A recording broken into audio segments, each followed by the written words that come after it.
ইসলামী bank দখল নিয়ে যখন আমরা কথা বলতে চাই, তখন মাননীয় প্রধানমন্ত্রী দাঁড়াইয়া তখন বলে আপনারা সবাই জমিদার, যারা ঋণ নেন নাই। মোহধারী দেখলে দুলাভাই মনে করার কোনো কারণ নাই।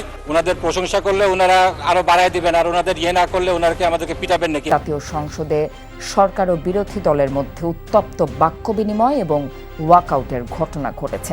এটা শাহবাগ চত্বর নয়, জাতীয় সংসদ। মাননীয় সদস্যবৃন্দ বসুন বসুন বসুন। বিএনপিকে বয়কট করে আওয়ামী লীগে যোগদান করেছি এবং আমি ঘোষণা দিয়েছি যে আমি বাংলাদেশ আওয়ামী লীগের সাথে আছি। ফের উত্তাল সংসদ অধিবেশন। বিএনপি, জামাত এবং এনসিপির তুমুল বাকযুদ্ধে এক পর্যায়ে ওয়াকআউট করে বিরোধী দল জামায়াতে ইসলামী। এদিকে আওয়ামী লীগের সম্ভাব্য ফেরা নিয়েও এসেছে কড়া বার্তা। সুপ্রিয় দর্শক, বিস্তারিত জানতে আমাদের সঙ্গেই থাকুন। দুর্নীতি ও ঋণখেলাপি ইস্যুতে চরম উত্তেজনাকর পরিস্থিতি তৈরি হয়েছে সংসদে। এনসিপি নেতা হাসনাত আব্দুল্লাহ বলেন, ঋণখেলাপিদের অবশ্যই ঋণখেলাপি বলতে হবে, তাদের সঙ্গে বসতেও আমাদের লজ্জা করে। ঋণখেলাপিদেরকে ঋণখেলাপি বলতে হবে। আমরা লজ্জা পাই একই সংসদ একসাথে শেয়ার করার জন্য, কারণ তারা জনগণের টাকা মেরে, যারা জনগণের টাকা ব্যাংক থেকে তুলে নিয়ে জনগণের টাকা নিয়ে এই বিলাসিতা বন্ধ করতে হবে। ঋণ করো, ঘি খাও, পরের ধনে পুদ্দারি করো, ঋণ করে ঘি খেয়ে জমিদারি করো, তাও ঋণ করো। আমার কাছে মনে হচ্ছে মাননীয় স্পিকার এই প্রভাবটিকে সরকারি দলের কিছু সদস্য খুব সিরিয়াসলি নিয়েছেন। তার এই বক্তব্যে তীব্র বিরোধিতা করেন সরকারি দলের একজন সংসদ সদস্য। তিনি দাবি করেন, জুলাই আন্দোলনের নাম ভাঙিয়ে আজ তারা এমপি হয়েছেন, এমনকি রিকশা ছেড়ে এখন পুরোটো গাড়িতে চলাফেরা করছেন বলেও মন্তব্য করেন তিনি। এই সংসদ যখন প্রতিটি সংসদ সদস্য টেবিল চাপড়িয়ে যখন অভিবাদন জানাচ্ছেন, আমি অবাক বিস্ময়ে লক্ষ্য করলাম আমাদের বিরোধী দলীয় বন্ধুদের একটু মন খারাপ। অনেকেই রিক্সায় চড়তেন, এখন প্রাডো গাড়িতে চড়েন আর জুলাই চেতনা বিক্রি করেন। আমরা জুলাই যুদ্ধ করেছি, অনেকেই জুলাই যুদ্ধ করেছেন, আমাদের সন্তানেরা করেছেন, কিন্তু অনেকেই জুলাই চেতনা বিক্রি করেন। মাননীয় স্পিকার, আমরা জুলাই চেতনা বিক্রি করি না মাননীয় স্পিকার, আমরা জুলাইকে ধারণ করি মাননীয় স্পিকার। জুলাই তো বিক্রি করার বিষয় না।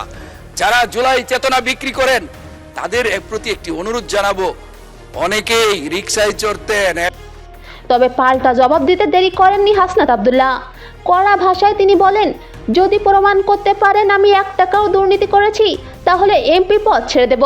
আপনারা তদন্ত করে যদি 1 টাকার দুর্নীতি, 1 টাকার কোনো ধরনের অসৎ উপায়ের কোনো ধরনের আপনারা প্রমাণ করতে পারেন, আমি এই সংসদ থেকে আমরা ইস্তফা দিব। আমার জন্য আমার এলাকার মানুষকে যেন বঞ্চিত করা না হয়।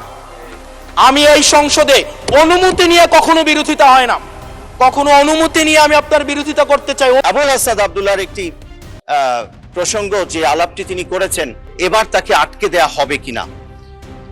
আপনাকে টাকা দেয়া হবে না, তো আপনার এলাকায় টাকা দেয়া হবে, এলাকার মানুষের জন্য টাকা দেয়া হবে।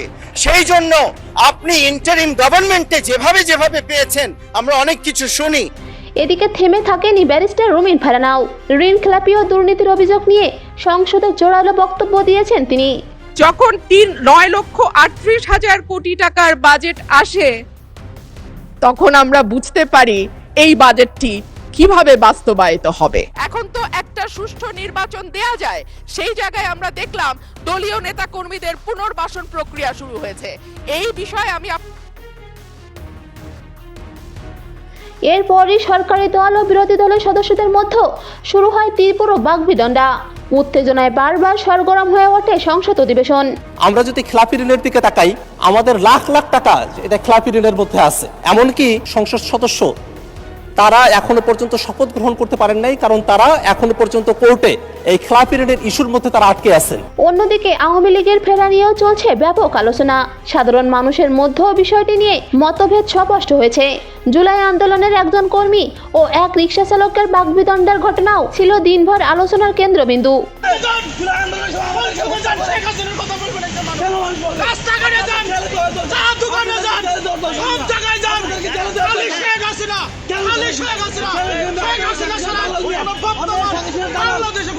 সুপ্রিয় দর্শক, পরিস্থিতির সর্বশেষ আপডেট এবং রাজনৈতিক অঙ্গনের আরও খবর জানতে আমাদের সঙ্গে থাকুন।